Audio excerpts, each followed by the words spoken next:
L'équipe de France est qualifiée pour la Coupe du Monde. Bonsoir à tous et à toutes.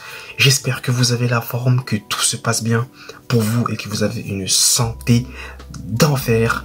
Moi, ça va très bien. J'ai une santé d'enfer également. Et avant de parler de l'équipe de France, du Portugal, de Cristiano Ronaldo et de la RDC face au Cameroun, oui, on va parler de tout ça dans cette vidéo. Je vous invite à vous abonner, à liker, partager et commenter cette vidéo. Un grand merci à vous. Ça me fait toujours hyper et autant plaisir. Je ne perds pas plus de temps et je commence par aborder la très bonne nouvelle de ce soir. C'est la qualification officielle pour la Coupe du Monde de l'équipe de France grâce à sa large victoire contre l'Ukraine. Score final 4-0.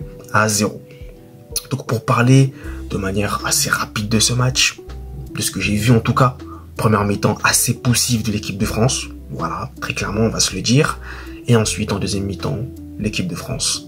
Là j'ai retrouvé l'équipe de France, déjà avec le penalty obtenu par l'équipe de France, donc il y avait une très grosse faute sur Michael Olise dans la surface de réparation, indiscutable, Kylian Mbappé qui marque le penalty, Panenka, serein. Vous savez déjà, j'ai pas besoin de m'étaler là-dessus, en pleine confiance Kylian Mbappé en ce moment.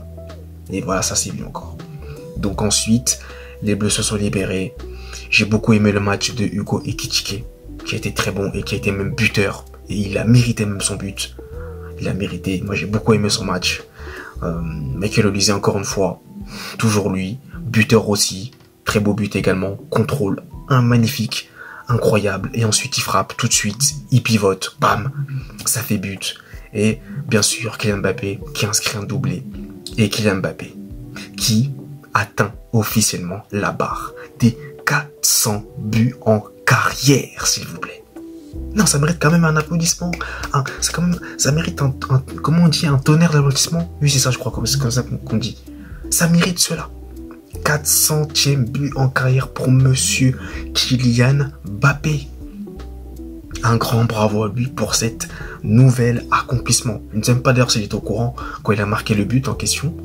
Parce que bon, le but aussi, il l'a marqué, il y avait quand même un peu de réussite. Mais c'est encore une fois Hugo Ekitike qui est à la base de ce but. C'est vous dire. Et d'ailleurs Mbappé qui se transforme aussi en passeur décisif. Pour notamment Hugo Ekitike qui a marqué son but, mais il allait chercher ce 4e but. À lui seul, il allait chercher. Et il a été bien servi par Mbappé dans la surface de réparation, qui lui a donné un bon ballon et il avait plus qu'à bien tirer. Tout était parfait, magnifique cette action, incroyable. Et les Bleus qui ont tout simplement roulé en deuxième mi-temps, du moins sur les coéquipiers de Zabarni. Voilà. Donc c'est une très bonne nouvelle. Je suis très content pour l'équipe de France. Parce que je ne cache pas que je ne voulais pas regarder le match. Pas parce qu'il y a les événements, comme vous le savez, du 13 novembre. D'ailleurs, une pensée à toutes les familles. Une très très grosse pensée. Parce que c'est un jour très spécial, comme vous le savez. Malheureusement, donc une très très grosse pensée aux familles qui ont perdu des proches lors de cette soirée, cette nuit plutôt très très horrible qui restera jamais marquée dans nos mémoires. Mais oui, ça n'a rien à voir avec cet événement-là. C'est parce que je voulais tout simplement pas regarder le match de l'équipe de France qui m'avait un peu déçu ces derniers temps.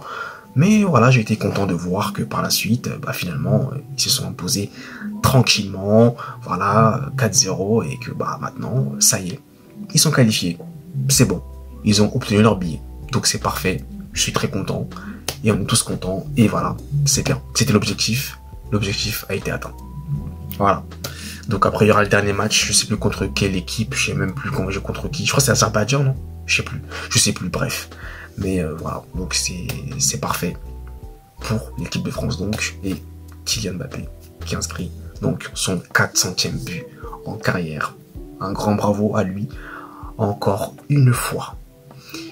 Mais en parlant de match de qualification pour la Coupe du Monde, il y avait aussi un autre match qui se jouait. Irlande-Portugal. Et là par contre, pas une très bonne nouvelle pour le Portugal. Deux mauvaises nouvelles déjà. Première nouvelle, ça on peut dire que c'est une mauvaise nouvelle, mais c'est symptomatique du match très compliqué du Portugal. L'exclusion de Cristiano Ronaldo, qui a donné un violent coup de coude à Dara O'Shea le jour d'Irlandais. Et en revoyant les images, on va être objectif ici, hein, vous le savez très bien. Le carton rouge est entièrement mérité. Cristiano Ronaldo n'a pas à mettre ce coup de coude. C'est entièrement mérité. C'est tout ce que j'ai à dire. Donc l'exclusion est parfaitement justifiée. Coup de coude comme cela, c'est hyper dangereux. Donc non, ça n'a pas. Ces gestes-là, c'est un très très mauvais geste. Tout simplement, c'est un très mauvais geste. Et ce geste-là n'a pas sa place dans un terrain de football, hein, très clairement. Donc l'exclusion est totalement justifiée et logique. Et la seconde nouvelle, c'est que le Portugal a tout simplement perdu ce match contre l'Irlande. Score final 2-0 en faveur donc des Irlandais. Ce qui fait que à l'heure où je vous parle, le Portugal n'est toujours pas qualifié pour la Coupe du Monde. Mais pas de panique pour les Portugais, ils vont pouvoir assurer en tout cas la qualification dimanche, si je ne dis pas de bêtises, contre l'Arménie. Il va falloir gagner le Portugal, tout simplement. Donc normalement, sans manquer de respect à l'Arménie, le Portugal devrait disposer assez simplement et facilement de l'Arménie pour obtenir donc son billet pour la prochaine Coupe du Monde. Voilà. Et maintenant, on va basculer en Afrique puisqu'il y avait aussi le gros choc, les barrages de la qualification à la prochaine Coupe du Monde entre la République démocratique du Congo et le Cameroun. Et ce sont les léopards congolais qui ont eu le dernier mot, grâce notamment à un but dans le temps additionnel de Monsieur Chancel Mbemba, qui permet donc aux léopards d'obtenir, enfin plutôt de se qualifier pour la finale, parce que le billet n'est pas encore obtenu, mais de se qualifier du moins pour la finale des barrages de la qualification pour la Coupe du Monde. Et ils joueront donc cette finale-là face au Nigeria, qui a d'ailleurs battu le Gabon, du coup, puisque c'était l'autre demi-finale des barrages pour la qualification de la Coupe du Monde. Donc c'est malheureusement une terrible désillusion, hein, comme vous le savez, pour le Cameroun. Bon, moi-même, vous le savez, je pense que je vous l'ai déjà dit, mais je suis congolais camerounais, donc je n'avais pas vraiment de préférence, hein, que l'un ou l'autre passe. Après, bon, j'ai quand même précisé que je suis Congo-Brazzaville, même si pour moi, on est tous des frères, donc pour moi, c'est pareil, voilà, clairement, je fais pas de distraction, voilà, moi je fais pas de distraction.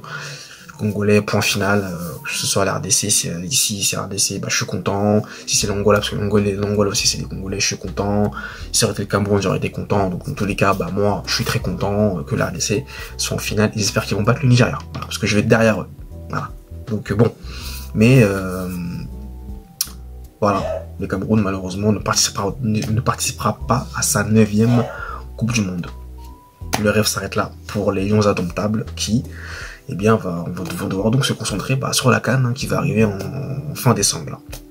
Et donc, pour les léopards, par contre, du Congo, enfin les léopards congolais plutôt, ou les léopards du Congo, on peut le dire, c'est une opportunité qui se présente et j'espère, parce que moi en tout cas, je serai derrière eux à 100%, 1000, voire même 2000%, qu'ils vont obtenir enfin leur qualification pour la Coupe du Monde. Donc RDC Nigeria, finale, dimanche, il n'en restera qu'un, comme le dit Denis Brognard sur Koh-Lanta. Bon, vous m'avez compris, j'ai un peu tout whipping, j'ai un peu tout mélangé, mais voilà, il n'en restera qu'un. Donc on va voir ça, et j'espère que la RDC va gagner ce match. Voilà, donc écoutez, j'ai fait un peu le tour de ce que je voulais vous dire dans cette vidéo. Donc dites-moi dans les commentaires ce que vous en avez pensé, et avant de vous laisser, si vous voulez en savoir plus sur les records du football, les records impossibles qui ont été battus dans ce sport par d'innombrables joueurs comme Messi, Ronaldo ou je ne sais pas, vos joueurs préférés, j'ai écrit un livre où je parle de tous ces records. Il est disponible à la vente sur Amazon et le lien est dans la description. Donc allez vite. Commandez votre livre et vous serez plongé dans un monde où les records ne font que pleuvoir. Oui, donc n'hésitez pas. Et écoutez, je m'arrête là. Je vous dis un grand merci d'avoir suivi cette vidéo jusqu'à la fin. Et nous, vous le savez, on se retrouve très vite comme d'habitude pour de prochaines vidéos. D'ici là, passez une très bonne journée. Allez, peace.